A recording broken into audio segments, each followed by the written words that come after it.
Direct interference with another institution player in contractual interest is prohibited by NCAA tampering rules. This Xavier Lucas situation is changing college football forever. If you're not familiar, Xavier Lucas was the standout true freshman defensive back from Wisconsin. He had that one-handy jammy on the sideline interception, super nasty. Kids enters the transfer portal, but Wisconsin says, nah, we're not allowing you, partner. The reason they did that is because anticipation of the new House ruling of revenue sharing. This Wisconsin defensive back signed name, image, and likeness rights to Wisconsin for 2 whole years. So basically, Xavier Lucas forced his way into another team without even entering the transfer portal, and now he is a Miami Hurricane. It's very confusing, very interesting. Today, there is some fallout from that. The Big Ten has responded. Wisconsin has responded. The lawyers of Xavier Lucas has responded, and this seems like something that's not going to end anytime soon. So if y'all are enjoying this coverage of the NIL, transfer portal, all this craziness that's happening,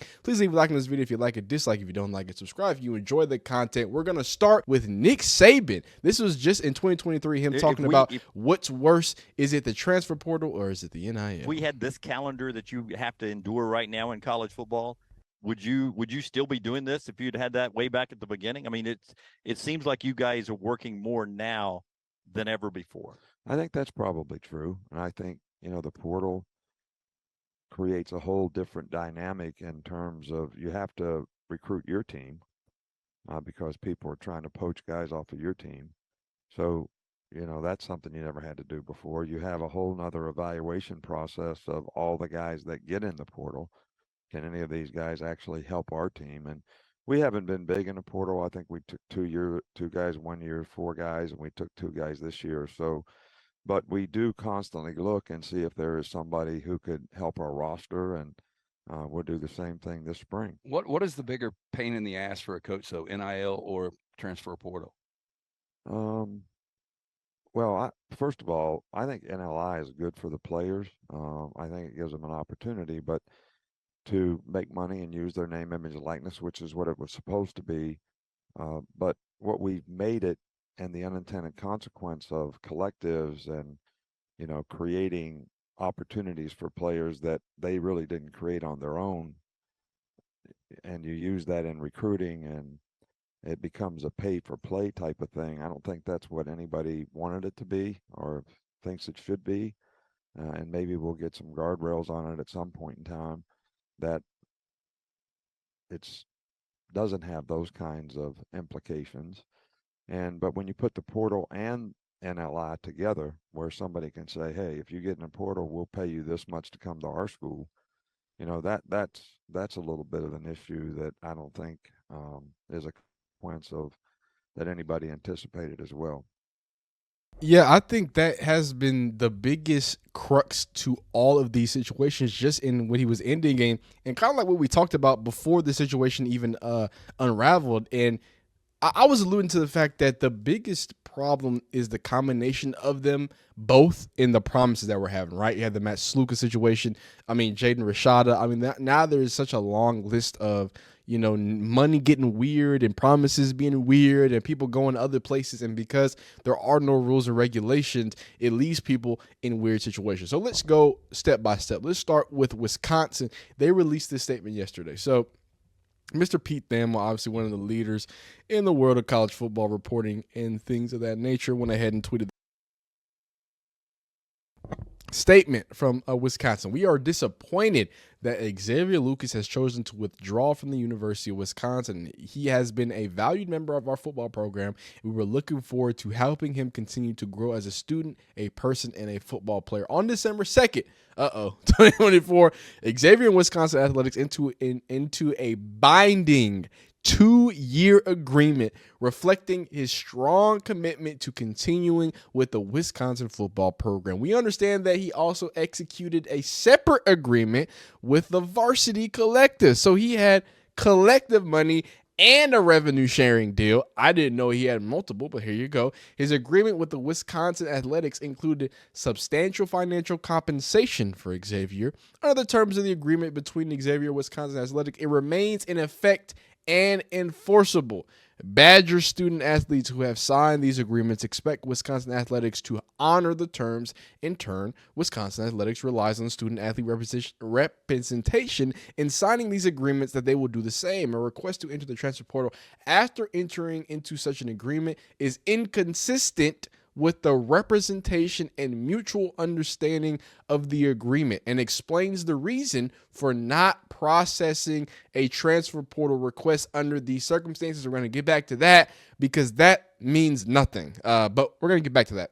The system cannot work without an operational model that both establishes and enforces agreed upon rules and regulations and contractual terms that are binding on both institutions and student athletes. You might want to drop the student at this point. We continue to review facts as they unfold in this matter, and we'll evaluate all options going forward to determine the appropriate course of action. Now let's go back up here. Okay, a request to enter the transfer portal after entering into such an agreement is inconsistent with the representations and mutual understandings of the agreement, and explains the reason for not processing a transfer portal. This is extremely important because obviously Wisconsin gives their reason for not entering him into the transfer portal. And now, look, we can say Xavier is wrong for signing the deal and leaving. We will get to that, but that's not important. What's important right now is Wisconsin trying to paint this kid in a certain way. That's where I don't like it. I don't like the fact that you, as an adult who made an 18, 19, whatever year old, sign a contract that you know was unenforceable. Because this is what they just said. They're saying that, hey, let's rewind. Let's rewind. Just from what they're saying.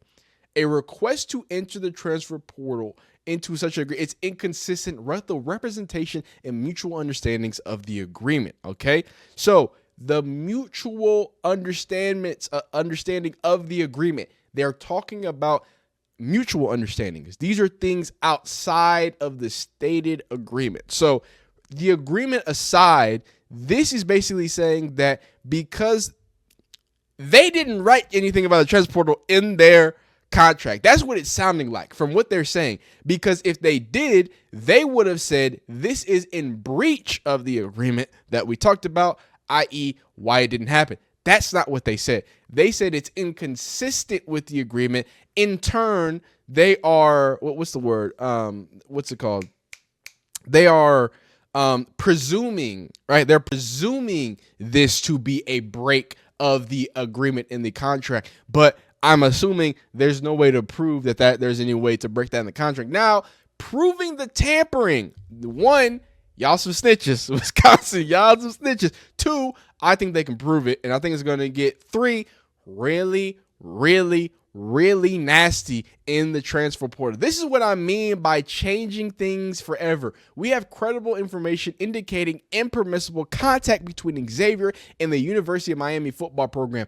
I mean, look, anybody with a brain has to assume that someone who was literally not allowed to enter the transfer portal, he by law wasn't in the portal, but at the same time, and this is where it gets even crazier, technically Wisconsin can't hold him from the portal. And maybe I have that rule down in here, but let's read the rule. How about let's read the rule? Technically, Wisconsin can't hold him out from the transfer portal, but before that, let's read this, what the Big Ten had to say, because Big Ten came out in support of Wisconsin and their legal stance to go after Wisconsin. Obviously, Big Ten, ACC, easy beef. You know what I'm saying? Here we go.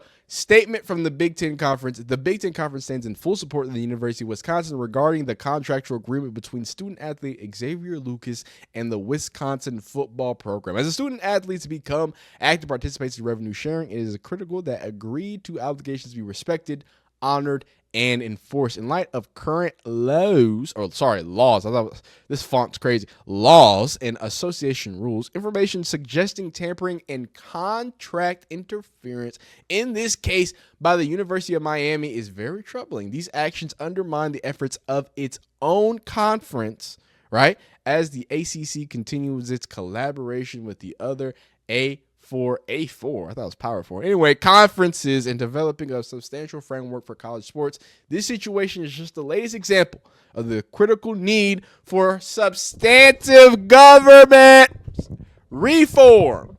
Everybody wants a commissioner, and everybody wants it to be Nick Saban. I'm almost certain, except for non-SEC schools and non-Nick Saban tree coaches.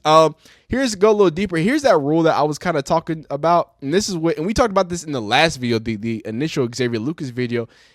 The further information from the NCAA provided in regards to recent Miami transfer defensive back Xavier Lucas. In other words, Wisconsin was in the wrong. And what does it mean by that? Let's read this. The NCAA issued a statement Friday saying that the NCAA rules do not prevent a student athlete from unenrolling from an institution, enrolling at a new institution, and competing immediately. Okay, so now the tampering, that's something different, and I think that's going to get. But the problem is Wisconsin messed up not letting him enter the transfer portal.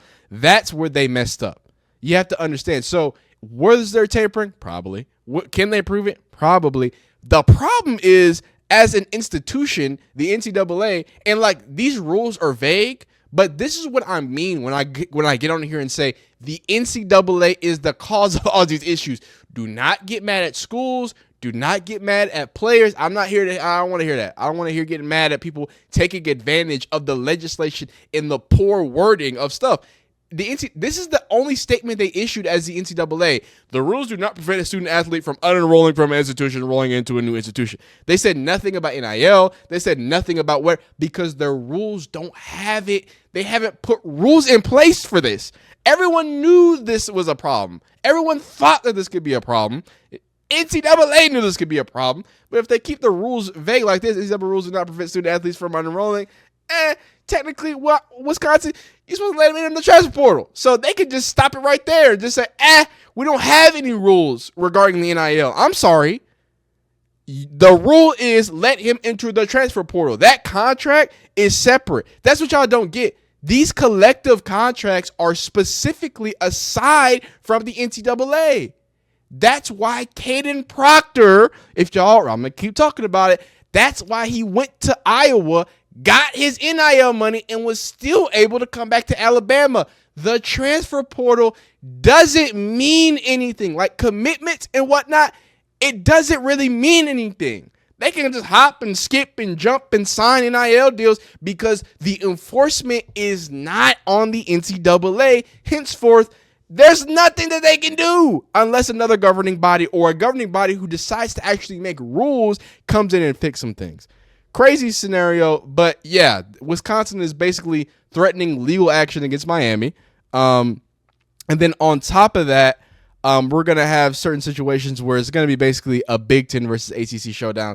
Everyone's favorite clown of a coach, Lane Kiffin, everyone's favorite Twitter coach had to get on and you know, what's it called, saying he bypassed portal. He had to tweet this out. He's just nasty. He's the biggest snitch and whiny baby. Like, it used to be funny. Oh, he tweets or whatever. But all he does is just cry now. All he does is just cry and complain. He's over here crying about Notre Dame. Why, Lane? Because they're competing for a national championship and Ole Miss was in the Sasper, whatever the bowl.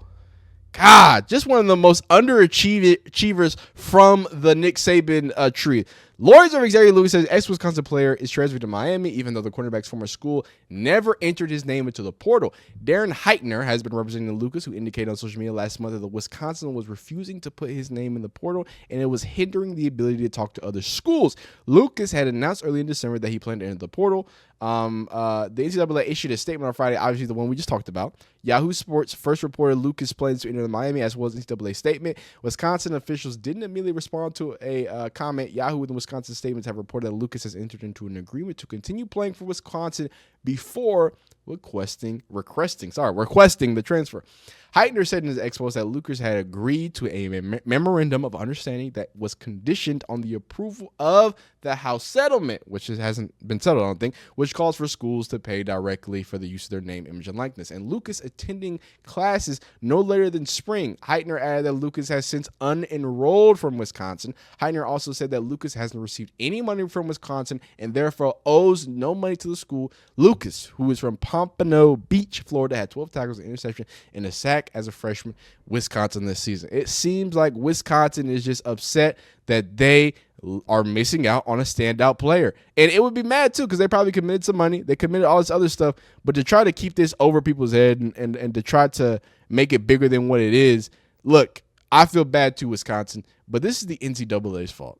And you know it's their fault because y'all rid up a contract that's not even approved yet and has no legislation in the governing body of college sports. And y'all want us to feel sad for you. This is one time where I'm like, I know this is NCAA's fault, but Wisconsin, I don't feel bad for y'all. Y'all knew this contract isn't enforceable and it's not even ready yet. So y'all all jumping the gun because y'all want to get the biggest leg up that y'all possibly can because y'all haven't done in the Big Ten for a while. Besides send some great NFL players to the league. Let's not get too hasty. Y'all trying to make it happen. So I don't know, man. Maybe think a little second. Maybe boost your NIL funds for a second instead of jumping the gun and losing the top tier freshman. But at the same time, kiddo, we gotta have rules. These kids just can't do this either, right? This is crazy. This put some schools and some fan bases in peculiar situations, man. But y'all let me know in the comments how y'all feel about this update. How do y'all feel about Wisconsin's statement, the Big Ten statement? Do you think this is crazy? Is this out of line? It's a lot of craziness, and it's only going to get crazier. It's only going to heat up, man. But y'all let me know down below in the comments. Like this video if you like it. Dislike if you don't like it. Subscribe if you enjoy college football content. We'll see you next time. Peace.